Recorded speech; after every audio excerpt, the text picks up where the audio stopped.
గురువుగారు మనకి శివరాత్రి కూడా వస్తుంది కదా! అసలు శివరాత్రిని మనం ఏ విధంగా జరుపుకోవాలి? ఆ రోజు ఉపవాసం చేస్తాము, జాగారం చేస్తాము. అది మనకేం సందేశాన్ని ఇస్తుంది? మనం ఏ విధంగా జరుపుకోవాలి? శివరాత్రి అనగానే ఎవరైనా ఇలా శివరాత్రి అంటూ ఉంటారు. రోజు శివరాత్రే. శాస్త్రం ప్రకారంగా ప్రతిరోజు శివరాత్రే. హుహు. ఎలా? ఆ! నిత్య శివరాత్రి, యోగ శివరాత్రి, పక్ష శివరాత్రి, మాస శివరాత్రి, మహాశివరాత్రి.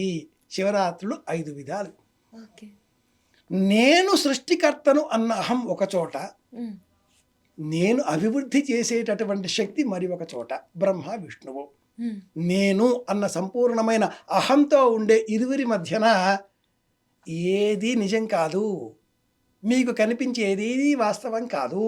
ఆద్యంతములు లేని ఒకానొక బ్రహ్మాండ శక్తి, ఎనర్జీ, MC². ఆ ఎనర్జీ ఒకటి ఉంది, which runs the universe, Galaxy అని నిరూపించడం కోసమే ఆ పరమాత్మ విశ్వచైతన్య శక్తి శివలింగాకారంగా, నిరాకారంగా, ఆద్యంతములు లేని వెలుగు కిరణంగా కనిపించిన రోజు కాబట్టే జన్మానికో శివరాత్రి. ఆ రోజైనా ఇంత ఉపవాస వ్రతం పాటిద్దాం, ఆ రోజైనా ఈశ్వరా నీవే తప్ప ఇతఃపరం పెరుగున తండ్రి అంటూ శివనామస్మరణ చేద్దాం, హర హర మహాదేవ శంభో శంకర. ఆ రోజు అయినా నిజంగా బతికే ప్రయత్నం చేద్దాం. ప్రతిరోజు మనం అబద్ధ జీవితాన్ని గడుపుతున్నాం. ఉదయం లేచినది మొదలుగా ప్లాస్టిక్స్ నిషేధిద్దాం అని ప్రచారం చేసేటటువంటి దేశ నాయకుల నుంచి సామాన్యుడైన ఒక రిక్షా పుల్లర్ వరకు అందరూ వినియోగించేది ప్లాస్టిక్ టూత్ బ్రష్. అవును. ప్లాస్టిక్ లేకపోతే జీవితమే లేదు.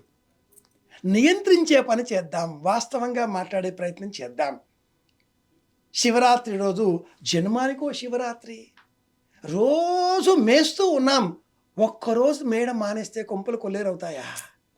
ఈరోజు మేయడం మానేద్దాం, తినడం ఆపేద్దాం. అదేదో సినిమాలో ఒక కమేడియన్ అడుగుతాడు, తినకుండా ఉండలేవా? ఆకుకూరలు వీటిపైన మందులవి పిచికారీ చేసి విషతుల్యం చేస్తున్నారు, తినకుండా ఉండలేవా? మానేస్తాను. ఆకుకూరలు కాకుండా పళ్ళరసాలు తీసుకోవచ్చా? పళ్ళరసాల యాపిల్ పండు మీద ప్లాస్టిక్ స్ప్రే చేస్తున్నారు. అరటిపళ్ళు పండాలి, ఇంజెక్షన్స్ అవుట్డేటెడ్, వాటిని నీళ్ళలో ముంచి తీస్తున్నారు, తాజాగా ఉండాలి అన్నట్లుగా అప్డేట్ అయిపోతున్నారండి. అవునవును. ఎలా పొల్యూట్ చేయాలి, ఎలా కలుషితం చేయాలి అన్న విషయంలో 5 అడుగులు ముందే ఉంటున్నారు. ఎఫిషియెంట్‌గా పొల్యూట్ చేస్తున్నారు. 5 అడుగులు ముందే ఉంటున్నారు. ఎఫిషియన్సీ అక్కడ ఎక్కువ ఉంది. హ్మ్. కాబట్టి మనం ఏం చేద్దాం? మానేద్దాం. ఆ పేషెంట్ కమెడియన్ అంటాడు, మానేస్తాను. మరి ఏం తినమంటారు? ఏం అక్కర్లేదు, గాలి పీల్చొచ్చా అండి అంటాడు. మానేయ్, గాలిలో కూడా పొల్యూషన్ ఉంది, మానేయ్ చెప్తూ ఉంటారు. హాస్యంగా జ్ఞాపకం చేసుకోవడం కాకపోతే శివరాత్రి నాడు మనం పాటించవలసింది 1 ఉపవాస వ్రతం, 2 మౌన వ్రతం, 3 శివాలయం ఉంటే దర్శనం చేసుకుందాం, అభిషేకం చేద్దాం, 4 జాగరణ. యానిషి సమనుప్రాప్య యస్యాం జాగర్తి సంయమి అని భగవద్గీత వాక్యం చాలా గొప్పది. సంక్షిప్తంగా మనం యూట్యూబర్స్కి జ్ఞాపకం తెచ్చుకోవాలి అంటే, జాగరణ అంటే నిద్ర మేలుకొని ఉండడం కాదు, నిద్రపోండి. హ్మ్. మరి ఇలా చెప్తారేమిటి? ఇంద్రియాలు నిద్రిస్తాయి, మనస్సు మెలుకొని ఉంటుంది. మనం బలవంతంగా నిద్రపోకుండా కూర్చోవాలి అని చెప్పేసేసి యూట్యూబ్లో అడ్డమైన సినిమాలు చూస్తూ ఇలా వేలు పైకో కిందకో తిప్పేస్తూ ఉంటే కొన్ని సెల్ ఫోన్స్ పైకి పోతూ ఉంటాయి, కొన్ని సెల్ ఫోన్స్ అడ్డంగా పోతూ ఉంటాయి. రీల్స్, ఇన్స్టాసో, ట్విట్టర్సో, సినిమాలు, ఇలా ఇది ప్రయోజనం కలిగించేది కాదు. నిజంగా మీరు జాగరణ చెయ్యాలి అంటే నిటారుగా కూర్చోండి, కన్నులు మూసుకోండి, మిమ్మల్ని మీరు గమనించండి. ఇది జాగరణ. మిమ్మల్ని మీరు గమనించడమే జాగరణ. మీరెవరు, మీరేం చేస్తున్నారు, మీరు ఎలాంటి పనులు చేస్తున్నారు, మీరెవరితో మాట్లాడుతున్నారు, ఇంతకాలం మీ జీవితం ఎలా గడిచింది, ఈ క్షణం నుంచి మీ జీవితాన్ని ఎలా మార్చుకోబోతున్నారు, ఎలా మార్చుకుంటే మీకు ఆధ్యాత్మిక జ్ఞానం లభిస్తుంది. ఎ జర్నీ ఇన్సైడ్ అనే గ్రంథాన్ని పివి నరసింహారావు గారు మనకు అందించారు. మనతో మనం మాట్లాడుకోవడమే పూజ. శివలింగం ప్రతీకాత్మకంగా ఉంటుంది. శివలింగాన్ని పూజించే సమయంలో అర్చకులు మనతో చెప్పించే మాట ఒకటి ఉంటుంది. చాలామంది ఈ మాటలు ఇవన్నీ కూడా వినరు. లోకం వినడం మానేసింది. లోకము వినడం మానేసింది. లోకము చదవడం మానేసింది. లోకము చెప్పడము మాత్రమే మిగిలింది. చదవడము మానేసింది, వినడము మానేసింది, చూడడం కూడా సరిగా చూడడం లేదండి బాబు. షార్ట్ కట్, వేగం వేగం వేగం, జర్నీ ఇన్సైడ్, ఇది ముఖ్యం. ఆ పండితులు మన చేత ఒక మాట చెప్పిస్తూ ఉంటారు, అబ్జర్వ్ చెయ్యం మనం. ఏంటా మంత్రం అంటే, ఆత్మని శ్రిత ఆత్మ హృదయే హృదయం మది అహం అమృతే అమృతం బ్రహ్మణి. ఎదరగా ఉండే ఆ శివలింగములో మన ప్రాణశక్తిని ఆరోపితం చేసి, ప్రజల్నే బ్రహ్మాతిష్టతు పాదయోర్ విష్ణుస్తిష్టతు హాస్యో హరస్తిష్టతు బాక్వోరింద్రస్తిష్టతు జఠరే అగ్నిస్తిష్టతు హృదయే శివస్తిష్టతు కంఠే బసవస్తిష్టతు భక్త్రే సరస్వతి నాసికయో వాయుస్తిష్టతు నేనయోశ్చంద్రాదిత్యో తిష్టేతాం కర్ణయో అశ్వినో తిష్టేతాం లలాటే రుద్రాస్తిష్టంతు. ఇలా దేవతలు అంతా కూడా 33 మంది దేవతలు.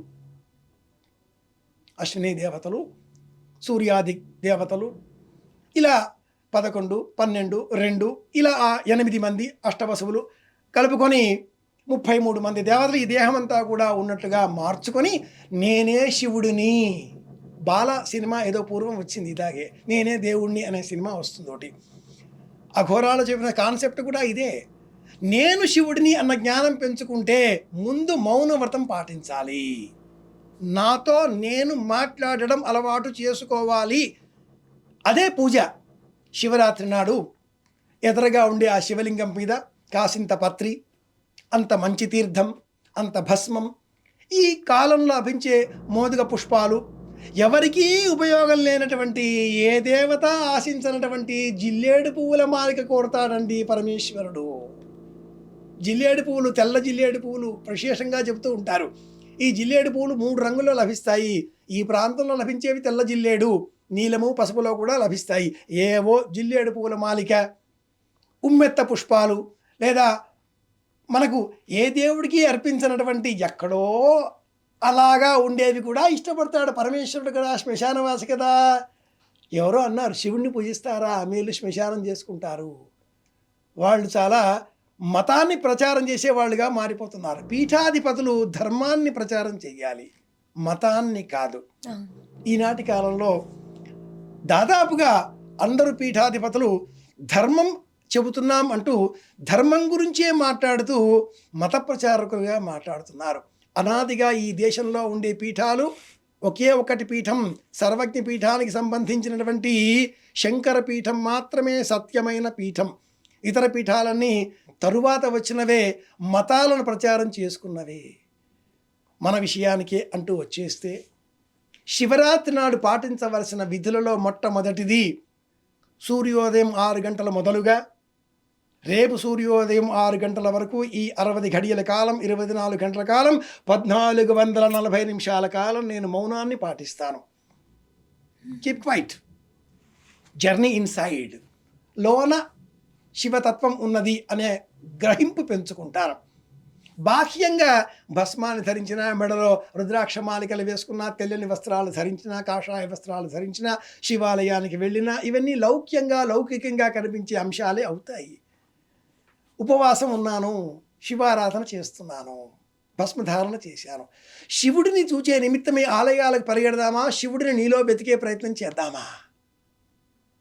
రామేశ్వరం వెళ్తాం, కాశీ వెళ్తాం, ఉజ్జయిని వెళ్తాం, ఇంకెక్కడో వెతుకుతూ అన్వేషణ, పరిగెత్తడమే మారిపోతుంది. పరిగెత్తడాన్ని ఆపేసి ప్రశ్నించే ప్రయత్నం చేద్దాం, లోన వెతికే ప్రయత్నం చేద్దాం. ఇది జ్ఞానం ఇచ్చే అంశం అవుతుంది. జ్ఞానం కాస్త ఇంకా కావాలి అనేటటువంటి వాళ్ళు మెట్ల మీద ప్రేమతో, గుళ్ళపైన ప్రేమతో గుళ్ళ చుట్టూ తిరుగుతూ ఉంటారు. అరుణాచలం వెళ్ళాలి, లక్షల మంది వెళ్ళి పరిగెత్తి అరుణాచలేశ్వరుని భయపెట్టేశారు. అరుణాచలేశ్వరుడికి మనకు సంతానాన్ని కలిగించే పనే ఉంటుందా? ఇంకేం పని లేదా ఆయనకి? ప్రశాంతంగా కూర్చున్నాడు వాళ్ళ ఆవిడతో లోపల. అర్ధనారీశ్వరస్తవం రూపంలో ఒకరోజు మాత్రమే దర్శనమిచ్చే ఆ మహానుభావుడు తేజో రూపంలో కనిపిస్తాడే. మనం జలలింగం అంటూ జంబుకేశ్వరుని, వాయులింగం అంటూ కాళహస్తీశ్వరుని, శివరాత్రి నాడు శివాలయాలలో భయంకరంగా శివుని భయపెట్టేస్తున్నాం. కూర్చోవాలి, నీరు సమర్పించడం, పత్రి అర్పించడం, మౌనవ్రతంతో ఓం నమ శివాయ అనుకోవడం పంచాక్షరి మహామంత్రం పాంచభౌతిక ప్రపంచానికి ప్రతీక. ఓం నమ శివాయ, ఓం నమ శివాయ, ఓం నమ శివాయ. శివనామ స్మరణ చేయాలి, మౌనంగా ఉండాలి. శివాలయంలో ఒక్క మారేడు చెట్టు పెడితే అద్భుతమైన పుణ్యబలం మనకు లభిస్తుంది, ఆత్మ నిగ్రహం కలుగుతుంది, మనోవిశ్వాసం పెరుగుతుంది. ఎవరో పాతిన ఆ మారేడు చెట్టు నుంచి 4 ఆకులు తీసుకువచ్చి శివాలయంలో శివ దర్శనం చేసి, ఈశ్వరా ఇదిగో పత్రి సమర్పించాను, 11 దళాల పత్రి, ఏకపత్రి, త్రిదళం, త్రిగుణాకారం, త్రినేత్రంచ త్రిజాయుధం, త్రిజన్మ పాప సంహారం అని చెప్పారే, ఇదిగో అని భయపెట్టకుండా దర్శనం బిల్వవృక్షస్య స్పర్శనం పాపనాశనం అఘోర పాప సంహారం. మారేడు మొక్కలను నాటే ప్రయత్నం చేస్తే నిజమైన శివానుగ్రహం లభిస్తుంది. మంచి ఆలోచన. ఎవరో నాటిన ఆ మారేడు మొక్కలోంచి 4 దళాలు తెంచి ఆ ఈశ్వరుడి మీద పెట్టి, ఈశ్వరా నేను ఇంత పూజ చేశాను చూసావా అంటూ ఫోటోలు తీసి సెల్ఫీలు తీసి శివుణ్ణి భయపెట్టి లోకానికి అంతటికి కూడా ప్రచారం చేసుకునే బదులు ఒక్క మారేడు మొక్క శివాలయానికి తీసుకువెళ్ళి నాటి అంత నీరు పోసి శివాలయ నిర్వాహకులకు కొంత డబ్బిచ్చి ఈ నెల అంతా కూడా ఈ చెట్టుకు నీరు పోసే ప్రయత్నం చేసి వేసవిలో కాపాడితే వర్షాకాలంలో ఆ ఈశ్వరుడే చూసుకుంటాడు, ఈ మొక్క ఎదుగుతుంది, మహావృక్షంగా మారుతుంది. ఇది నిజమైన శివ పూజ. ఇండ్లలో అపార్ట్మెంట్ కల్చర్లో ఉండే వాళ్ళకు కూడా ఒక మనవి, మీరు ఎలాగూ తులసి మొక్క పెంచుకుంటున్నారు, ఇంటింటా తులసి అని తెలుసు కాబట్టి ఇల్లాలు భయం కొద్ది అయినా కూడా తులసి మొక్క తెచ్చి ఆ బాల్కనీలో ఒక చోట ఒక్క మొక్క పెట్టుకుంటుంది. నేను గమనిస్తూ ఉన్నాను, మంచిదే. దాని పక్కన మరొక పూల కుండీలో ఓ మారేడు మొక్క కూడా పెట్టండి. అదేదో సినిమాలో ఒక జర్నలిస్ట్ నీలాగే అడుగుతాడు, అమ్మాయి మంచిదే, ఈ దెబ్బలు ఎలా తాకాయి, సునామీ వచ్చిందండి ఇక్కడ అంటాడా ఇన్స్పెక్టర్ వేషధారి. మంచిదే, పోలీస్ స్టేషన్లో సునామీ వస్తే మీకొక్కరికే దెబ్బలు ఎందుకు తాకాయి అని మళ్ళీ మళ్ళీ అదే ప్రశ్న, నా కర్మ కొద్దీ అంటాడు. ప్రశ్నించడం చాలా సులభం, సమాధానం ఇంకా కష్టం. మహిళామణులందరికీ కూడా ఒక మనవి, భయంతో మరింకేదో కారణంతో తులసి మొక్క పెంచుతున్నారు, బాగుంది పెంచండి. తులసి మొక్క పక్కన మరి ఒక పూల కుండీలో మారేడు మొక్క కూడా పెంచండి. ఆ మారేడు మొక్క కింద మట్టితో చిన్న శివలింగాన్ని ఈ మహాశివరాత్రి నాడు ఏర్పాటు చేయండి. మట్టి శివలింగం, పార్థివ శివలింగాన్ని పూజిస్తేనే పుణ్యం లభిస్తుంది అని పరాశర స్మృతి తెలియజేస్తుంది. ఈ కలియుగంలో లోహాలతో, రత్నాలతో, మణులతో, రాతితో ఇలా వివిధ వస్తువులతో చేసే శివలింగాల అర్చన కంటే కూడా శ్రేష్టం మృత్తిక, మట్టితో చేసినది. ఈ మహాశివరాత్రి నాడు మట్టితో ఒక శివలింగం చేసి ఆ తులసి మొక్క కింద పెట్టి నీరు పోయండి. నమశివాయ, ఈశ్వరా నమస్కారం చేయండి. ఒక్క నెల కాలం గడిచిన తర్వాత మళ్ళీ వచ్చే ఫాల్గుణ మాసం కృష్ణపక్షం చతుర్దశి మాస శివరాత్రి, ఉగాది ఒకరోజు ముందు, ఆ రోజు మళ్ళీ మాస శివరాత్రి కనుక ఈ మట్టిని మళ్ళీ సేకరించి చెదరిపోయిన ఆ శివలింగాన్ని సరిచేసి మళ్ళీ నీరు పోయడం ప్రారంభించండి. శివుడికి నీరు పోస్తే శివుడు చెదరిపోతాడు, చెదిరిపోయిన శివుడు మనల్ని చూచి అనుగ్రహిస్తాడు. మనం అలా అర్పించిన ఆ నీరు ఆ మొక్కకి ప్రాణాధారం అవుతుంది. ఆ మొక్క కొత్త ఆకులు వేయడంతో శివుడికి లైఫ్ ఉన్న, లైవ్గా ఒరిజినల్ అని చెప్పాలి. దళాలని అర్పించిన వాళ్ళం అవుతాంగా, అవును, మొక్క విలువ ఇంత అని చెప్పిన వాళ్ళం అవుతాంగా. చిన్నారి బాలబాలికలకు కూడా రేపు భవిష్యత్తులో కొత్త కొత్త రోగాలు వస్తే బీఎస్సీ చదువుకునే వాళ్ళు, బైపీసీ తీసుకునే వాళ్ళు, మెడిసిన్ చదివే వాళ్ళు పెరుగుతారు. మొక్కల విలువ తెలుసుకుంటారు, ఈ మొక్కలో ఇంత ఉందా అని తెలుసుకుంటారు. ప్రయోజనం కదా. కనుక మనం చేసే పని ప్రయోజనం కలిగించేదిగా కావాలి. మహాశివరాత్రి నాడు ప్రళయం కలిగించే విధంగా, పెనుకంపం కలిగించే విధంగా, ప్రపంచానికి భయోత్పాతం కలిగించే విధంగా భజనలు చేయడం తగ్గించి మౌనవ్రతం పాటించి శివనామస్మరణ చేయాలి. పూర్వకాలంలో శివాలయాల్లో నిశ్శబ్దం తాండవించేది. వైష్ణవాలయాలలో, విష్ణువాలయాలలో భజనలు, నైవేద్యాలు, ఊరేగింపులు, ఉత్సవాలు, ఆయన నిత్యోత్సవ, పక్షోత్సవ, మాసోత్సవ, సంవత్సరోత్సవాదులు ఇవన్నీ కూడా వైష్ణవాలయాలు, తిరుమల ఇలాంటివన్నీ కూడా. శివాలయాలు నిశ్శబ్దంగా ఉంటాయి. జోషువా గారి పద్యం జ్ఞాపకం తెచ్చుకుంటే, ప్రతిమలో పెండ్లి చేయుటకు 100,000 వేయింతురుగా అని. శివాలయాల్లో నిశ్శబ్దం. పరమేశ్వర దర్శనం కావాలి అంటే నిశ్శబ్దంలోనే సాధ్యం.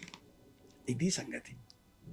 అసలు నాకు మాటల్లో చెప్పడానికి రావట్లేదు గురుగారు. ఆ ఐడియా ఏదైతే ఉందో, ఆ ఆలోచన గుడ్లకెళ్ళండి, అది చేయండి, ఇది చేయండి కాకుండా ఒక చెట్టుని, ప్లాంట్‌ని నాటండి ఇంట్లో. కింద మట్టితో చేస్తే ఎవ్రీడే మనకి ఆ లీవ్స్ వచ్చినప్పుడు కదా! ఆ! ప్రతిసారి కొత్త లీఫ్ వచ్చినప్పుడు మనం లైవ్లీగా చేస్తున్నట్టు కదా! ఒక పూజ అమ్మాయి అసలు. ఒక చిన్న పిల్ల 5th క్లాస్, 4th క్లాస్ పిల్ల ఇంట్లో పూల మొక్క పెంచుకుంది. ఒక్క పూల మొక్కకి ఒక్క గులాబీ పువ్వు పూసింది. రాత్రి మొగ్గ చూసింది, సంతోషంగా తయారైంది, బడికొచ్చింది. సాయంత్రం వెళ్ళేసరికి ఆ పువ్వు మొక్కకు లేదు, ఎవరో త్రుంచారు. హ్మ్. ప్రళయం వచ్చినంత దుఃఖం కలుగుతుంది ఆ పాపకి. ఎవ్వరు తెంచారు ఈ పుష్పాన్ని? నేనే త్రుంచి శివుడికి పెట్టానే అని తల్లి చెబితే, కొనుక్కో, నేను పెంచుకున్న నా చిన్న తోట, నా చిన్న 2 పుష్పాలు అలా త్రుంచి తెంచడానికి నీకు మనస్సు ఎలా వచ్చింది అని ఆ అమ్మాయి గయ్యాళిలాగా మారిపోతుంది. హ్మ్. Teacher's pet is that you, yes yes yes అని నేర్పించే ఈనాటి కల్చర్లో ఆ పువ్వు తీసుకెళ్ళి ఆ అమ్మాయి టీచర్కి ఇస్తుంది.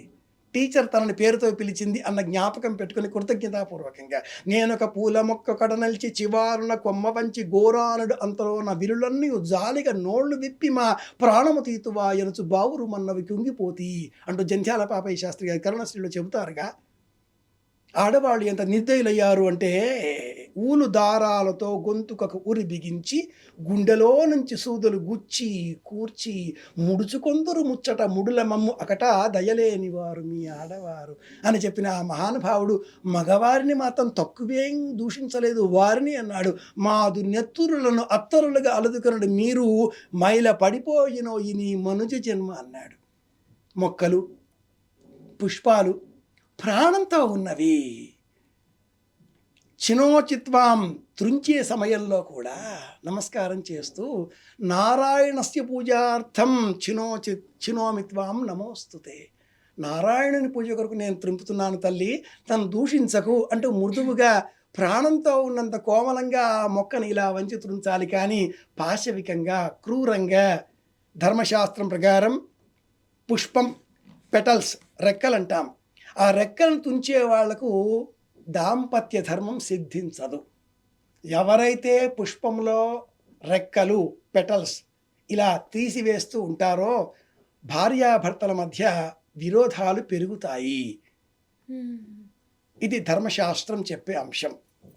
కాబట్టి ఎక్కడో అనుకుంటే ఎక్కడో కాకపోతే శివుడికి మారేడు ఇష్టం, శివుడికి జిల్లేడు ఇష్టం, శివుడికి మోదుగ పువ్వులు ఇష్టం. వాసన లేని పువ్వు బుధవర్గము లేని పురంబు నిత్య విశ్వాసము లేని భార్య శతక పద్యం ఇది. ఇది మోదుగ పువ్వు, వాసన ఉండదు, కానీ ఈ కాలంలోనే లభిస్తుంది. శివపూజ పూలు ఈ కాలంలోనే లభిస్తాయి. ఏ సువాసన ఉండవవి, పరమేశ్వరుడికి ప్రీతికరం. ఇలాంటి వాటిని శంఖ పుష్పములు లభిస్తాయి, నీలం రంగులో ఉంటాయి. అది బీపీకి, షుగర్కి, ఒబేసిటీకి మంచి మందు ఆయుర్వేదంలో. ప్రతి పుష్పానికి ఒక ప్రయోజనం ఉంది. అది తెలపడం కోసమే ఈ పూజలు ఆ పూజలు, వీటిలో ఈ పుష్పాలు ఆ పుష్పాలు వాడండి అని చెప్పడమే కానీ త్రెంచి పెట్టేయండి అని కాదు. ఆ మొక్కల విలువ కూడా తెలుసుకోండి. వినాయక చవితి నాడు ఏ విధమైన పుష్పాలతో పత్రితో పూజించే సమయంలో తెలుసుకుంటున్నామో, శివరాత్రి సమయంలో కూడా వినియోగించేటటువంటి పుష్పాలు, పత్రి, వీటికి ఉండేటటువంటి ఆయుర్వేద విలువలను తెలుసుకుని ప్రయోజనాన్ని గుర్తించి మనం ఆ మొక్కలని పెంచగలిగితే, రక్షించగలిగితే నిజమైన మహాశివరాత్రిని అనుసరించిన వాళ్ళం అవుతాం. శివానుగ్రహం లభిస్తుంది. గురువుగారు, శివరాత్రి రోజు ఆ పంచాక్షరి మంత్రంతో పాటు శివతాండవ స్తోత్రం కూడా ఎక్కువగా వింటూ ఉంటారు, చదువుతూ ఉంటారు. ఆ స్తోత్రం యొక్క విశిష్టత ఏంటిది గురువుగారు? ఈనాటి కాలంలో శివతాండవ స్తోత్రం బాగా ప్రసిద్ధమైంది. ఎందుకని? వినడానికి చాలా సొంపుగా ఉంది. జయత్వదభ్ర విభ్రమభ్రమద్భుజంగమశ్వసద్వినిర్గమత్కరాళ బాల హవ్యవాట్ ధిమిద్ధిమిద్ధిమిధ్వని. ఆ చేతిలో ఉండేటటువంటి డమరుకాన్ని కదిలిస్తే వచ్చేటటువంటి ధ్వని ఇందులో మనకు కనిపిస్తుంది కాబట్టి ఆకర్షణీయంగా ఉంది. తాండవ శివ 5 శ్లోకాలు. రావణకృత, ఆ పేరు కూడా బాగుంది కాబట్టి రావణకృతం అంటూ అందరూ వింటూ ఉన్నారు. మంచిదే మంచిదే అన్నట్లుగా. కానీ ప్రతి స్తోత్రము ప్రతి శ్లోకము మంచిదే. స్తోత్రము అన్న ఆ శబ్దానికి నిజమైన అర్థం లేని గుణాన్ని ఆపాదించి పొగడడం అని. ఇదేమిటండి, పరమాత్ముడికి ఈ గుణాలన్నీ లేవా? ఉన్నాయి. లోక వ్యవహారంలో ఎవరితోటైనా మనకు పని ఉంటే వాళ్ళని పట్టుకొని మీరు ఇంద్రుడంతటి వారు, మీరు చంద్రుడంతటి వారు అంటూ స్తోత్రం చేస్తూ ఉంటాం. వీటిని మనం మన భాషలో బిస్కెట్స్ వేయడం అని కూడా చెప్తూ ఉంటాం. స్తోత్ర పాఠాలతో పొగిడితే ఎవరైనా పడిపోతారుగా. మీరున్నారు కాబట్టి మీ ఇంటికి కరెంటు బిల్లు అవసరం లేదు, మీరు ఒక్కసారి అని నవ్వండి, తెల్లటి మీ పలువరస కారణంగా పుస్తకాలు వెలిగిపోతాయి, ఇల్లంతా కూడా వెలుతురు వ్యాపిస్తుంది అనేవాళ్ళు పెరిగిపోయారు. దీన్నే స్తోత్రము అంటారు. పరమేశ్వరుడిని కూడా మనం స్తోత్రం చేస్తే ఆ పరమేశ్వరుడు బోళాశంకరుడు కాబట్టి పడిపోతాడు అని అనుకోకండి. పరమేశ్వరుడికి అన్నీ తెలుసు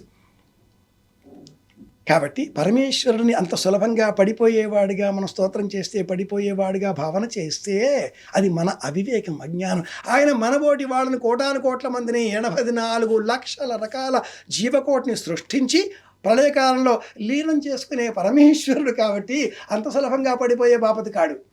మరి ఆయన్ని పడిపోయేటట్టుగా చేయాలి అంటే ఏం చెయ్యాలి? నిశ్శబ్దం. ఏదైనా స్తోత్రం వినాలా? శివ మహిమ్న స్తోత్రం, మహిమ్న పారంతే అంటూ ప్రారంభమవుతుంది. ఈ స్తోత్రం కావచ్చు, ఇందాక మనం చెప్పుకున్న రావణ స్తోత్రం కావచ్చు, ఇంకేదైనా కావచ్చు, అన్నీ సమానమే. వీటిని ఇతరులు భయపడే విధంగా కాకుండా మనస్సులో చదువుకోవాలి, మౌనంగా చదువుకోవాలి. లోన ఉన్న యోగీశ్వరేశ్వరుడైన హృదయ పరమేశ్వరుడికి వినిపించే విధంగా మననం చెయ్యాలి. బాహ్యంగా కాదు, మౌనంగా చెయ్యాలి. ఎక్కడైనా ఎవరైనా భయోత్పాతం కలిగించే విధంగా పూజలు చేస్తూ ఉంటే ఆ పూజలు చేసేటటువంటి వారిని రావణ పూజ అంటుంది సంప్రదాయం. అంత కుంకుమ పెట్టుకుని చిన్న చిరునవ్వులు చిందిస్తే లలితాదేవి, అంత కుంకుమ పెట్టుకొని నాలుక బయటకు వేసి భీకరంగా మిడిగుడ్లు పెట్టి చూస్తే కాళిక, అంత చిన్న భస్మం పెట్టుకొని కొంచెం కుంకుమ పెట్టుకొని పరిమితంగా చిరునవ్వులు చిందిస్తూ చిదివిలాసంగా సౌమ్యంగా సాత్వికంగా కనిపిస్తే పరమశివుడు. సాత్వికంగా ఉండే మహేశ్వరుడినే మనం పూజించాలి. ప్రళయకాలంలో తాండవం చేసే, రుద్రతాండవం చేసే, భయోత్పాతం కలిగించే చంద్రుడిని కాదుగా, సూర్యుడిని కాదుగా, అలాంటి శివుడిని కాదుగా. సూర్యుడు చంద్రుడు కూడా ఎలా ఉంటారు? గుండ్రంగా ఉంటారు. పరమేశ్వరుడు గుండ్రంగా ఉండే చంద్రుడిని కట్టుకోలే, చంద్రరేఖ పెట్టుకున్నాడు. మితంగా, హితంగా, పరిమితంగా, నియమాలకు లోబడి మీ జీవితాన్ని గడపండి అనే సందేశాన్ని ఇచ్చాడుగా.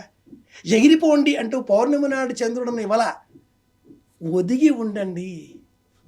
కృతజ్ఞతగా ఈ లోకం పట్ల మీకు జన్మనిచ్చినందుకు మీ అమ్మా నాన్నకు, జ్ఞానం ఇచ్చినందుకు మీ తండ్రికి, గురువు గారికి, మీ ఆత్మీయులకు, బంధువులకు, నిలబడే అర్హత ఇచ్చిన ఈ భూమికి, చరాచర కోటికి, బ్రతికే ప్రాణవాయువునిచ్చేటటువంటి వాయువు, గాలికి, అందరికీ క్షేమం కలిగించే విధంగా మీ ప్రవర్తన ఉండాలి. కానీ అంతా నాదే, అంతటా నాదే, నేనే అంతా అనే ప్రయత్నం చేస్తే హిరణ్యకశ్యపుడు హిరణ్యాక్షుల్లాగా అంతం కాలం వస్తుంది.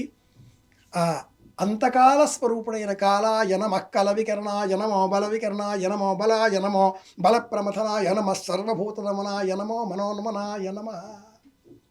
పరమేశ్వరుడు ఇంకా చాలే ఈ లోకానికి నువ్వు చేసిన ఉపకారం, ఎప్పుడైతే లోకం అంతా నాదే అన్నావో ఇక నీకు ఏమీ లేదు కాబట్టి వచ్చేసి తీసుకెళ్ళిపోతానంటాడు, తీసుకెళ్ళిపోతాడు.